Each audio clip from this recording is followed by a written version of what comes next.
Hi everyone, welcome to Future Vision Study Center. இன்னைக்கு நம்ம UGTRB இங்கிலீஷில் இருக்க யூனிட் 4ல Kubla Khan A Vision in a Dream poetry தான் பார்க்க போகிறோம்.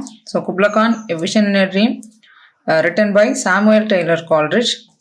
எப்போ எழுதுறாங்கன்னா 1797 எழுதுறாங்க. ஆனால் பப்ளிஷ் ஆகுது 1816 பப்ளிஷ் ஆகுது.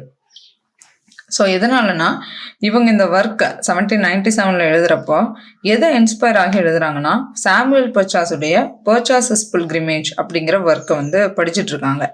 படிச்சுட்டு இருக்க டைமில் இவங்களுக்கு அதில் உள்ள டிஸ்கிரிப்ஷனான ஜானடு அப்படிங்கிற இடத்த பற்றின டிஸ்கிரிப்ஷன் அண்ட் குப்லா கான் அந்த இடத்துல ஒரு பேலஸ் கட்ட சொல்கிறாங்க.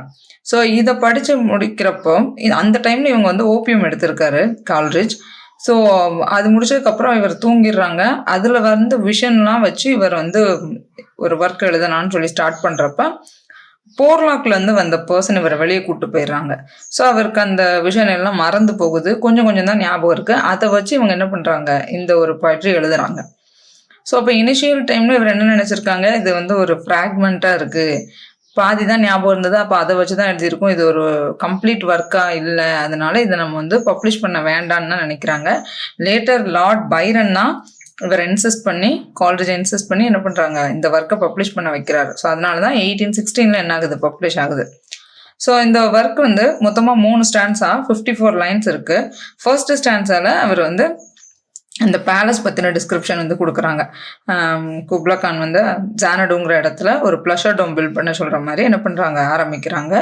அதுதான் ஸ்டான்ஸா 1ல் the decreed palace, decree means order. Stanza 2ல் த சேக்ரட் ரிவர் பற்றி சொல்கிறாங்க. ஸோ அந்த சேக்ரட் ரிவர் என்னது, ஆல்ஃப் அப்படிங்கிற ரிவர் அந்த இடத்த சுற்றி அந்த பேலஸை சுற்றி வந்து என்ன ஆகும், ஓடுது. அதை சுற்றி பெரிய பெரிய வால்ஸ் அண்ட் டவர்ஸ் எல்லாம் இருக்குது. அண்ட் அதில் நிறைய இன்சென்ஸ் பியரிங் ட்ரீஸ் எல்லாம் இருக்குது, நல்ல நறுமணங்களை தரக்கூடிய ட்ரீஸ் எல்லாம் இருக்குது அப்படிங்கிற இந்த டிஸ்கிரிப்ஷன் எல்லாம் இருக்கும். அண்ட் தேர்ட் ஸ்டான்ஸால் இவருடைய விஷன், இப்போ வந்து குப்லா கான் வந்து இது மாதிரி ஒரு ஃபாரஸ்டில் ஒரு ப்ளஷர் டோம் பில்ட் பண்ண சொன்னார். அது ஒரு ரேப் டிவைஸ் தான், ஏன்னா ஐஸால் கட்டப்பட்டிருக்கும். ஆனால் அது மேலே என்ன படும், சன்னி ஸ்பாட்ஸ், ஸோ சூரிய ஒளிப்படும். அதனால் caves of ice with sunny ஸ்பாட்ஸ்ன்னு மென்ஷன் பண்ணியிருப்பாங்க. அதே மாதிரி இப்போ நான் வந்து ஒரு டாம்ஸில் பார்த்தேன், அவங்க கையில் வந்து டாம்சல் மீன்ஸ் ஒரு பெண்ணு, அவங்க கையில் டல்சிமர் வச்சுருந்தாங்க, ஒரு மியூசிக்கல் இன்ஸ்ட்ருமெண்ட். அதை வச்சு அவங்க மவுண்ட் அபோரா வந்து வாசிச்சாங்க. இப்போ என்னால் அதே மாதிரி வாசிக்க முடிஞ்சா நான் என்ன பண்ணுவேன், இதே மாதிரியான ஒரு ப்ளஷர் டோமை ஏர்லேயே பில்ட் பண்ணுவேன், அதை நீங்கள் எல்லாரும் பார்ப்பீங்க அப்படின்னு சொல்லிட்டு தான் இந்த போய்ட்ரி வந்து முடிக்கிறாங்க. So Kubla Khan a vision in a dream, அதோடைய சப்டைட்டில் என்னன்னு சொல்கிறாங்க, இதுக்கு இன்னொரு டைட்டில் எ ஃப்ராக்மெண்ட்னு சொல்கிறாங்க. Okay, thank you so much.